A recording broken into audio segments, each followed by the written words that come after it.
Hello, everyone.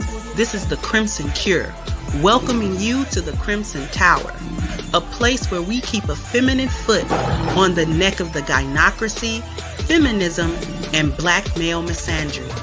So go ahead, pull up a chair, stay a while, and listen. Vitality is our ability to have spiritual, emotional, mental, and physical bliss. Some call it paradise. We call it a game. Hey there, my Crimsonites, and welcome to the Crimson Cure channel. I am, of course, your host, the Crimson Cure.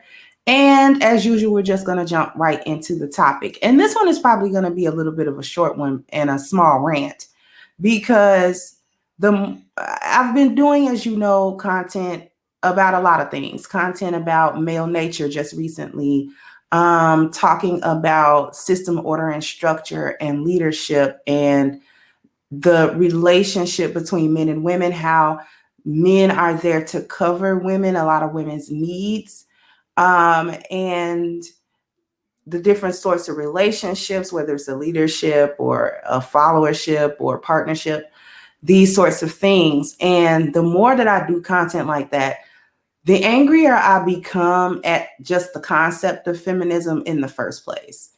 And the fact that we were introduced into a set of policies, a set of values, really, that left us as Black women uncovered to convince us, to brainwash us that we don't need the covering of our men, that we don't need our families intact, that our children don't need their fathers, that we don't need any husbands.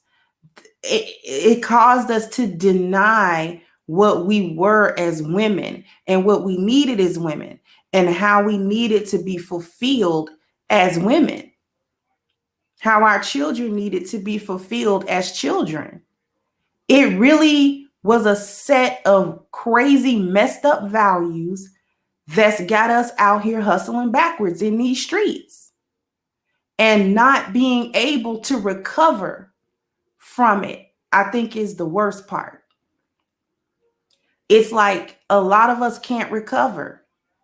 And I'm hoping against hope that the younger women kind of see it, because it seems like the younger boys, the young men are like, I don't think I like the way my dad, or, you know what I'm saying, the way my granddad handled things. I don't think I like all of this. I think it's different. And I think I got to move differently.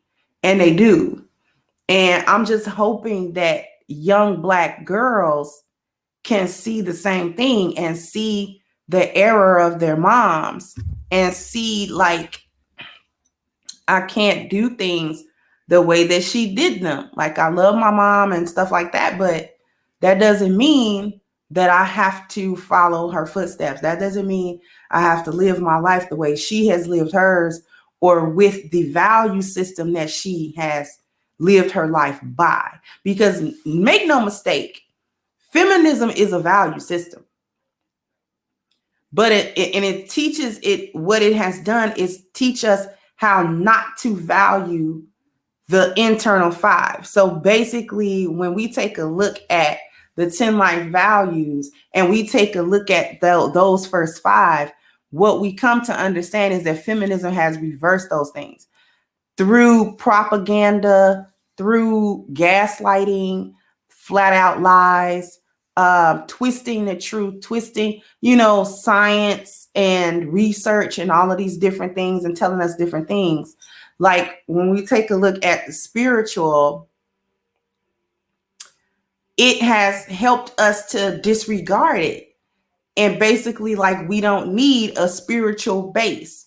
Or if we do, to convince us that that base is so flexible as to include all of the ideas of feminism. So it has convinced us that even if we are Muslim or even if we are Christian, where at least these two particular religions have a book. Islam has the Quran, Christianity has the Bible, where the the codified law is actually within it. Feminism has basically convinced some Muslims and Christian women that the God that they serve actually is a feminist and agrees with all of these different ideas, even though the ideas are contrary to what's written in the book that we are following. If you understand. So it subverts your spiritual value in this way by saying, you know what, probably some men somewhere put that in there, and that's not how God would think. So it presumes to tell you how the Most High would think, while at the same time kind of denying the existence of the Most High. It convinces us that if we're overweight and someone advises us about our health, it's not advice about health, it's fat shaming. And that person should be ignored because they're not doing anything but trying to shame you about your body shape and about your weight and about your size, rather than saying, this person in my life is probably trying to look out for me and help me to understand that the way in which I am eating and treating my body is not healthy. It's convinced us that we don't need good family structure. Children don't need fathers. Women don't need husbands. Everybody can make it on their own. Everybody can be happily single, and your life is going to be fulfilled in this way. And all that women have to do to be fulfilled is pop a baby at some point, because at least they can't deny that women want children. Inherently, most of us get to a point where we really desire children because that's a biological imperative for women. But they still convince us that good family structures, that Black women will do well without those family structures. They specifically target us, sisters. They specifically target us to tell us that we don't need good family structures, that we don't need intact family structures, and we'll be okay. We'll come out actually better than other women of other groups all across the world without our family structure, but they have theirs. It's convincing Black women that our appearance value is not important. We can come out and actually be seen as the concubines of the world and still also be seen as what's the word I'm looking for? There's a word, women that you look up to. Okay. They're putting us in these positions, and we're volunteering for these positions where our appearance value is trash as women. It's telling us that our dwelling value doesn't matter. It doesn't matter where you are or the condition of that place. We're living in places that don't have furniture. We're living in places that are the very lowest end of the city.